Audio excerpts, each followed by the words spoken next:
The SEC provided clarity on crypto, and spoiler alert, it's not just about how to spell on-chain, which, by the way, is not a hyphenate, but more on that in a second.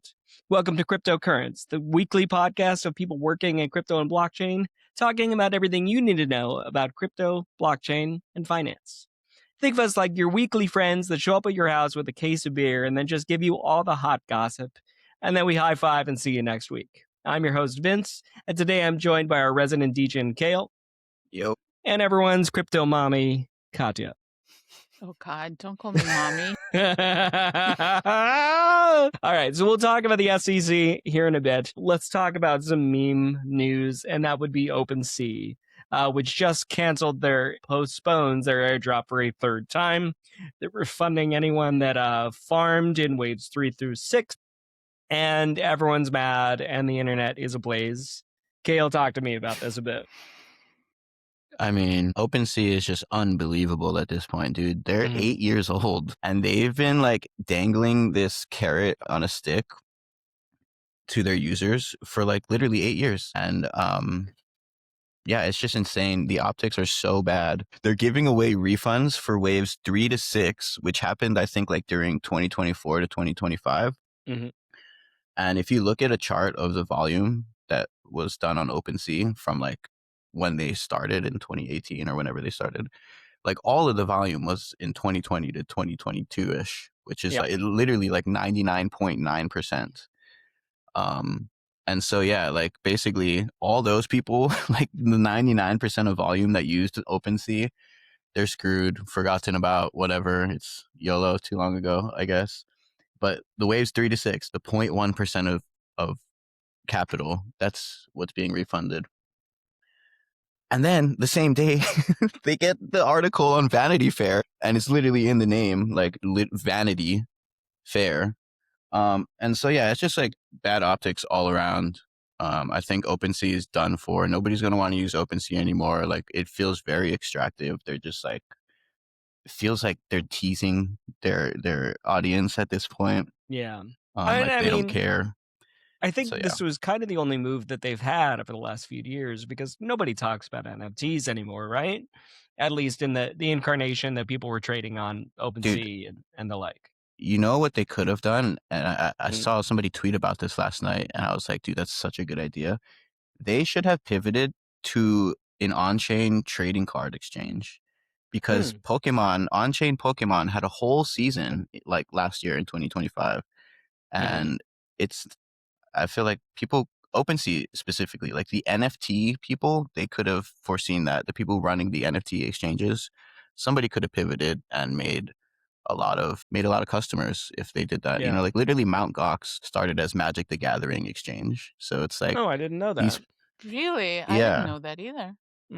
Yeah. And so like these nerdy people exist in our ecosystem. We know that like Ethereum was born from World of Warcraft. So it's like, I feel like OpenSea should have pivoted to a trading card exchange, and they probably would have done well, but I would say maybe you should go work for them, but I like you working for us instead. Yeah, I'll do no way, dude. Katya, what are your thoughts about all of this? I'm honestly surprised that they're still around. Like, I don't think about OpenSea very much. And I know that all of these NFT marketplaces kind of obviously faded from view. So, yeah, I was surprised. But, I mean, I feel like there's too much drama because it's like, what are these people even expecting from OpenSea at this point? Like, if they're still hanging around expecting some kind of like major returns. But to me, the most interesting part was the Vanity Fair article. It wasn't just OpenSea, it was a bunch of crypto personalities in there. Well, let's talk about this. Let's talk about the Vanity Fair. I know this wasn't on our list, but we did discuss it in our chats the other day. What are your guys' take on this? Because I've seen a lot of people being like, this is a mockery of crypto, and Vanity Fair knew exactly what they're doing. We have people in there calling themselves product mommy. It's just insane. I mean, the hens got his title today. But no, so like, for me, I think the Vanity Fair article is definitely a real rough spot for crypto, you know, because it's also a bunch of people that I think a lot of the people in the trenches don't necessarily know. And it harkens back to, I've talked on the show before about my problems when I first started in crypto, and Brock Pierce was the god walking around conferences with a leather vest on and no shirt. And I was like, this is the guy that's going to usher millions of people into this space. I don't see it. And I see this again, where I'm like, these are not the people that are going to convince millions and billions of people that this technology is inherently cool. But that's my take. What are you guys' takes on it? I mean, Kale found it and sent it to me. And I mean, like, my immediate association was the White House piece a little while ago, also done by Vanity Fair. And I absolutely think it's a hit piece. Like, it's no question Right. about it. It's only slightly gaslighting. It's more or less straight up being like, look at this ridiculousness. I am surprised that some of these people agreed to be in it.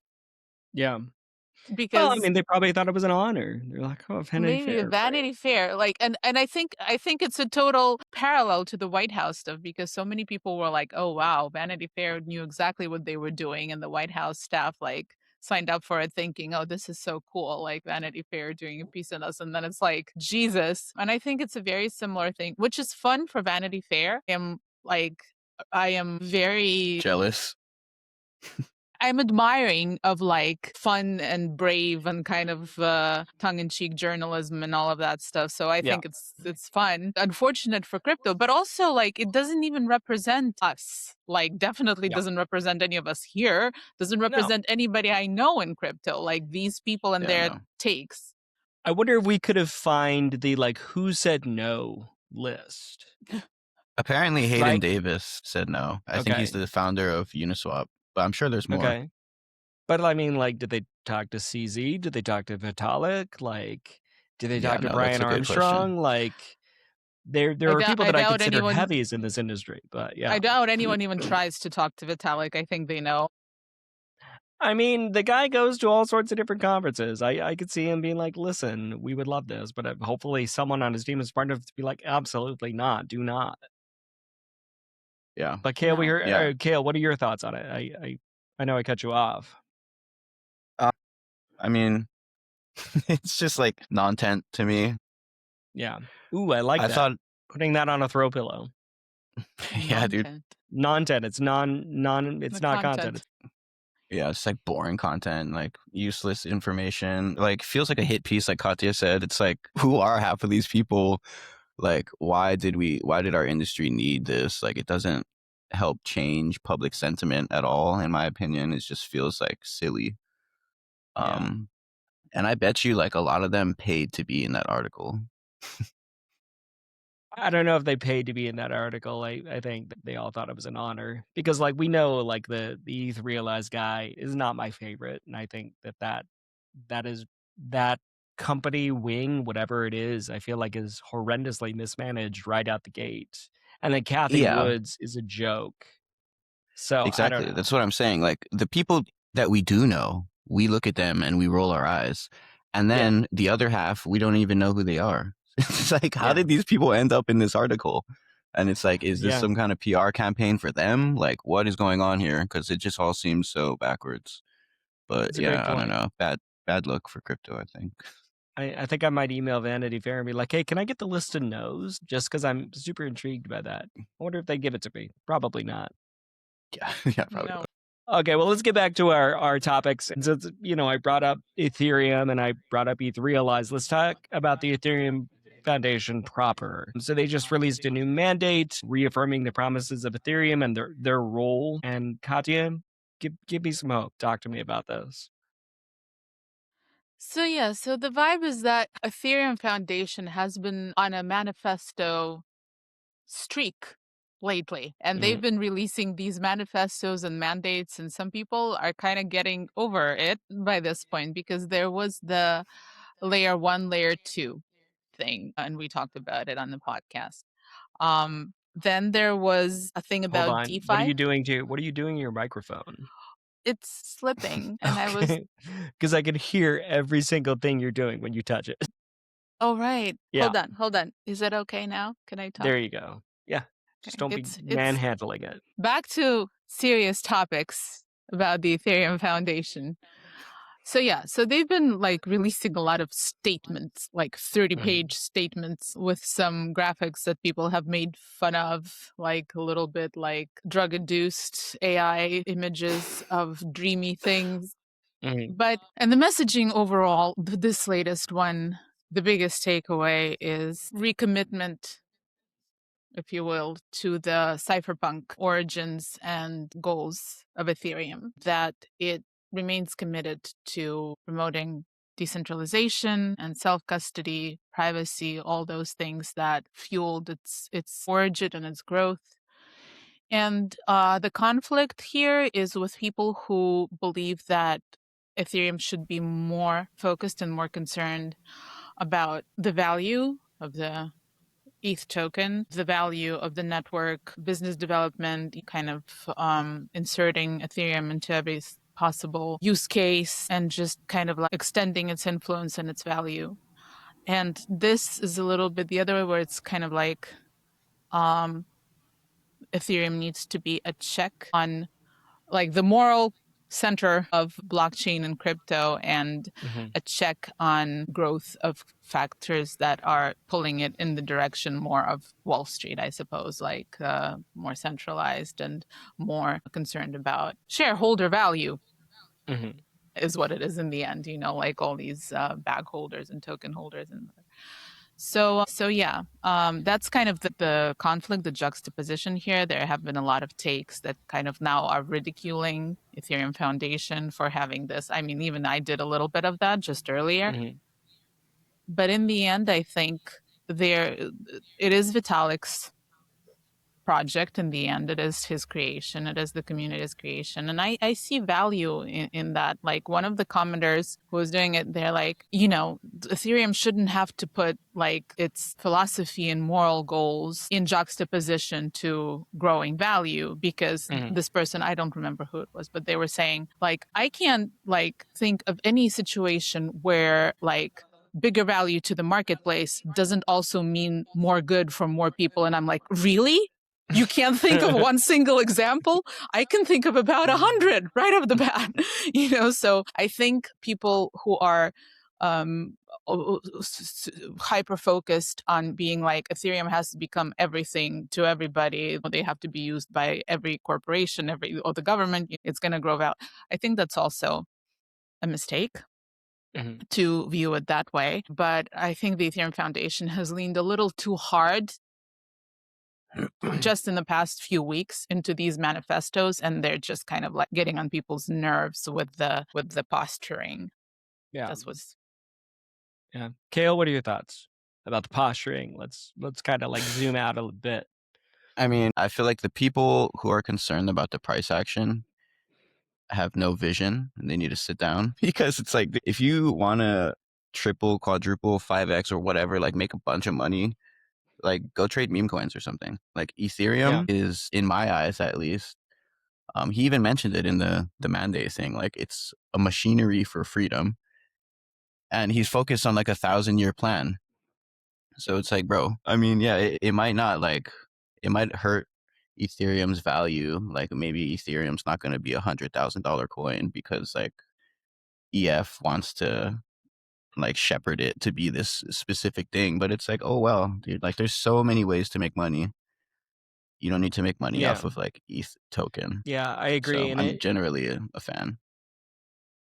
I am a fan because like it and what you just said kind of knocked this loose in my brain is like, at the end of the day, Ethereum's a project. It's, do you believe in that project? Then there you go. If you're just looking for, appreciation of value, that's not necessarily a belief in the project. That's just kind of like Exactly. the next fool theory. Exactly. And I don't think it needs to be like on any extreme. Like, I don't think Ethereum needs to infiltrate every single corner of the world and get every single person on Ethereum.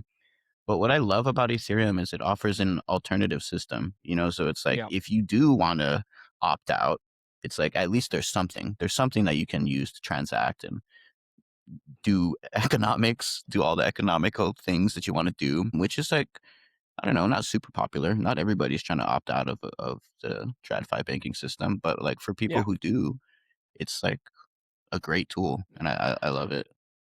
There was a framing in one of the things I read, which I liked, which was, some people are, they're saying, I joined Ethereum because I thought it would replace the internet and banking and governments and whatnot.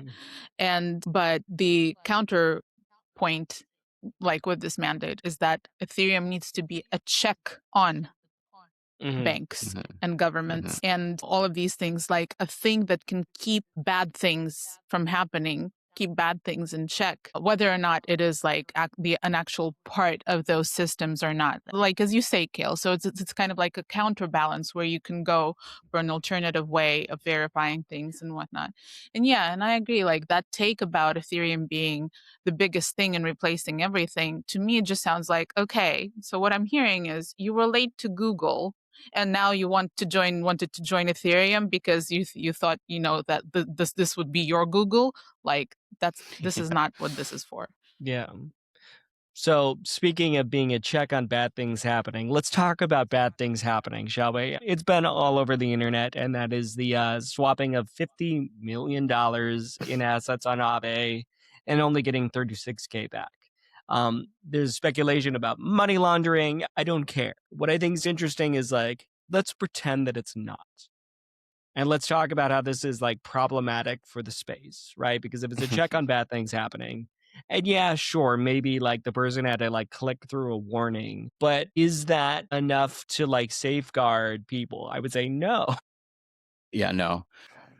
The fact that this is even possible is absurd, in my opinion, because yeah, it's like I understand wanting to lean into the whole like permissionless and decentralization take where it's like anybody can do anything with nobody stopping you, no middlemen.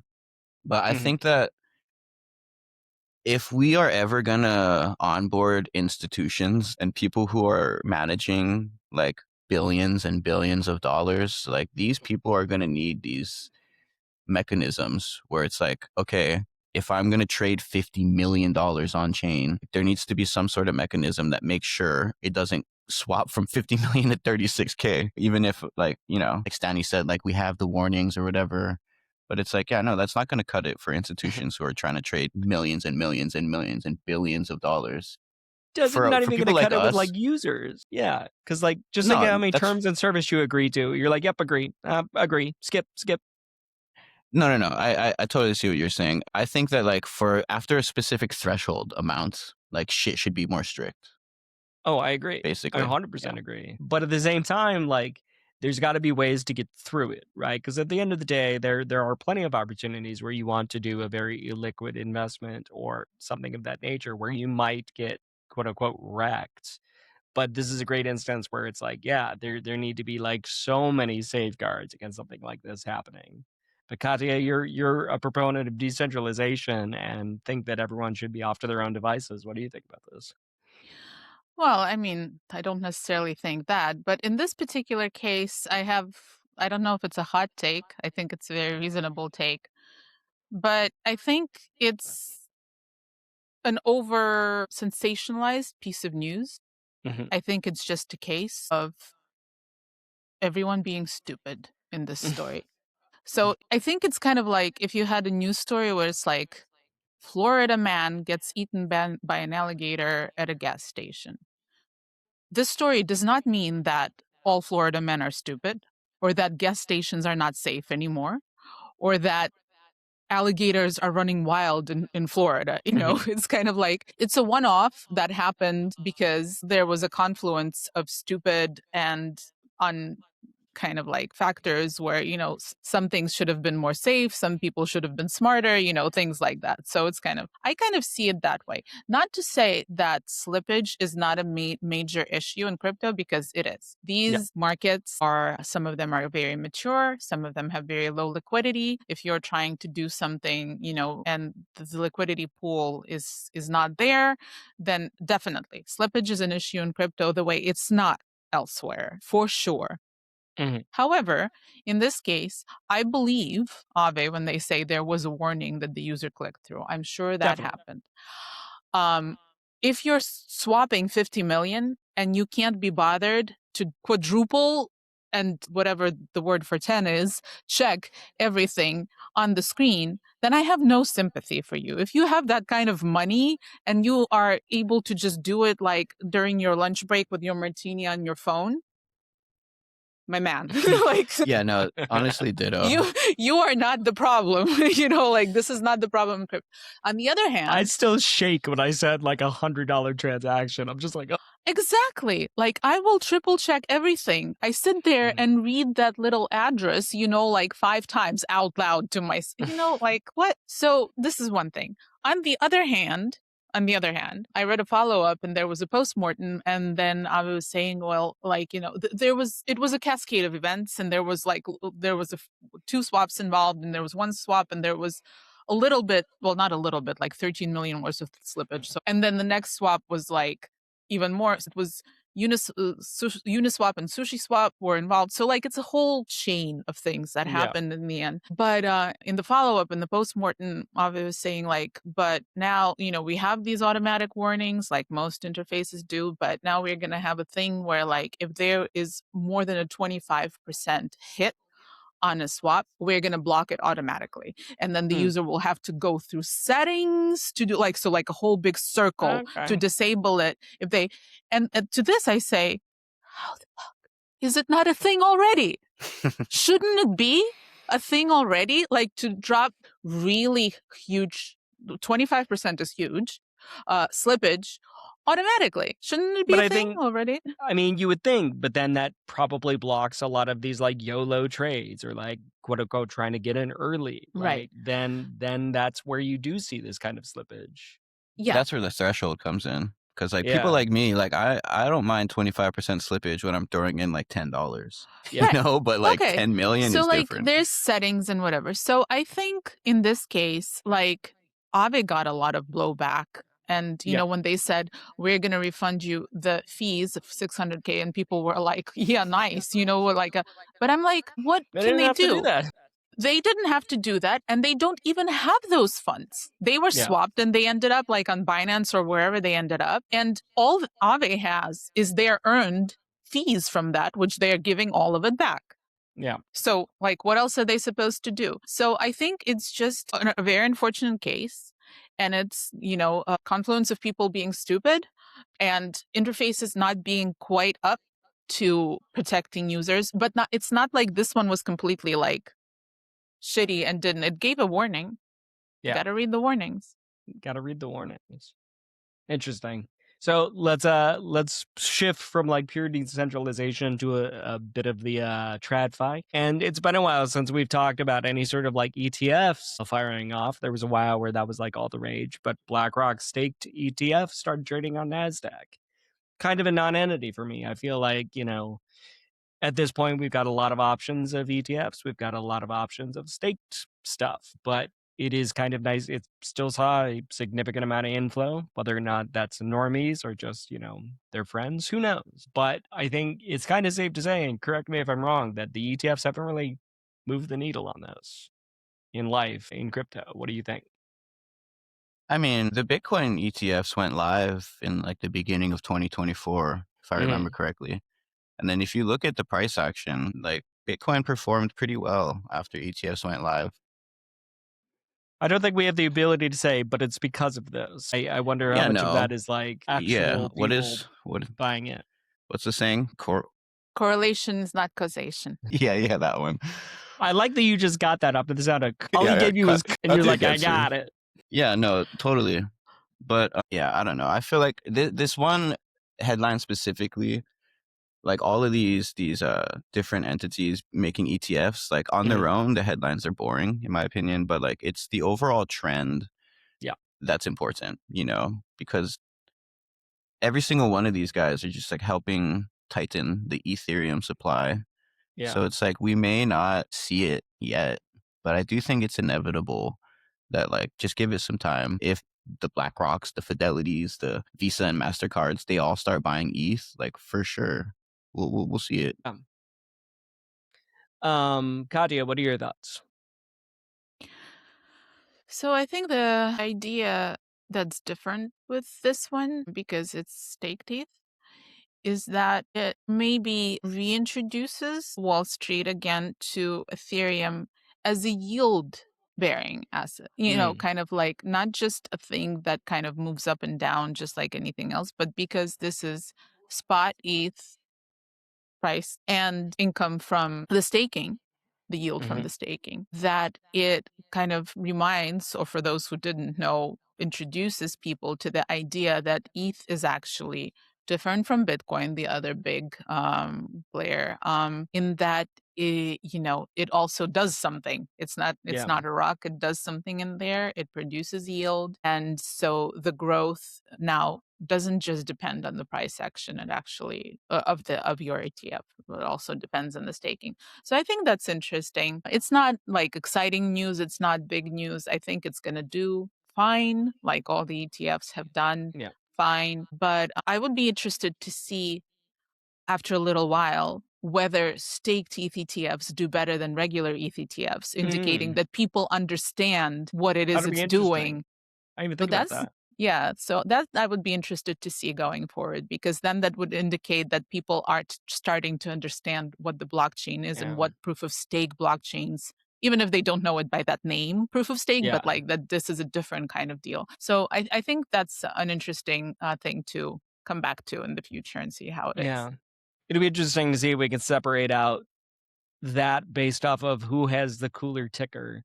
Because there's been like so many studies that show if you have a cool ticker, people are like, well, I want that one. 100%. Yeah. I remember in 2020, I was getting into Bitcoin mining companies, and it was between Marathon and Riot. And I remember telling myself that Riot will win just because their ticker is Riot. It's either you're going to buy Riot or you're going to buy Mara. And I was right. Riot totally outperformed. Yeah. I mean, it's a cool word. All right, so let's wrap things up with our final story, which is talking about the SECs. We got some guidance finally from the SEC in writing that on-chain is not a hyphenate. So, you can take that to the bank, which I think is really funny to see. But we also got some clarity related to crypto. Katya, talk to me about this clarity.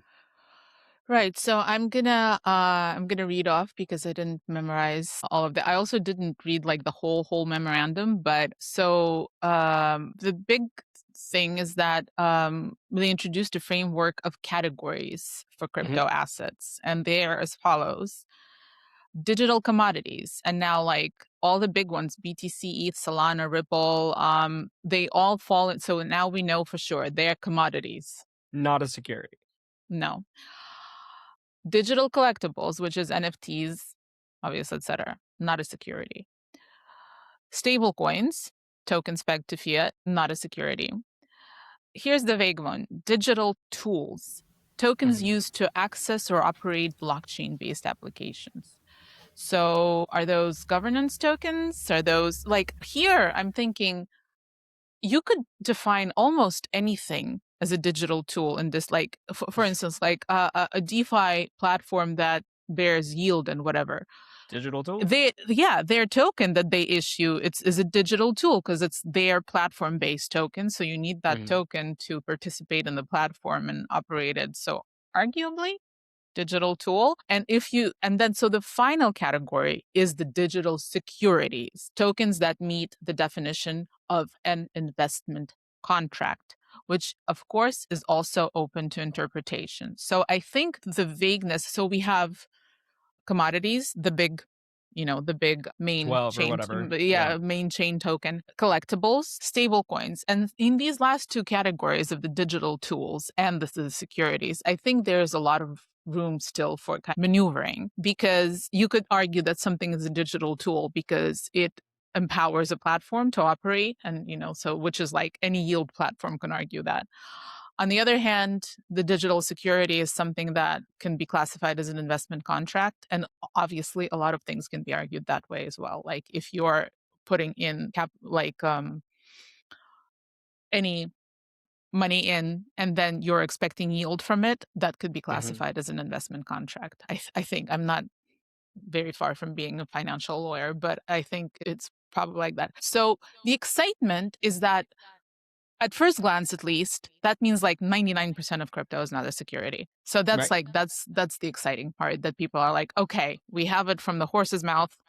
no offense to the head of the SEC, that it's, most of this stuff, an overwhelming majority, is not a security, so we are free to do whatever. But they do leave a door open to say that, some security is some crypto may migrate from being or not being a security depending on how it's used, and what can be classified as an investment contract is obviously a thing that can be argued both ways.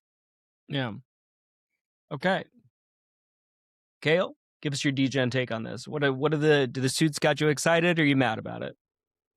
I'm stoked because like I like it. You look so stoic, and you're like, I'm stoked.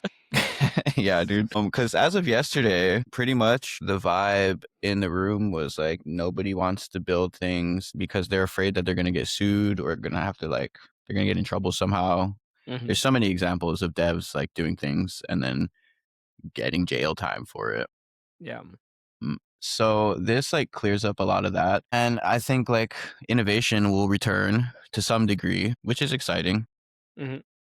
Yeah. Also, at the end, what is the SEC chairman's name? Paul Atkins or something? Yeah. I think that's his name. But at the end, there's a video of him announcing this. They did it at some conference. Yeah. And at the end of his speech, he says, "We aren't the Securities and Everything Commission anymore." And I thought that was bars for sure. I missed that clip. That's great. Yeah. Yeah. And that pretty much encapsulates the vibe, Prior to yesterday, people thought of them as the Securities and Everything Commission. And after today, or after yesterday, as of today, it's a totally different vibe now. People are ready to experiment. Also, another thing that they did, which was the SEC and CFTC Memorandum of Understanding.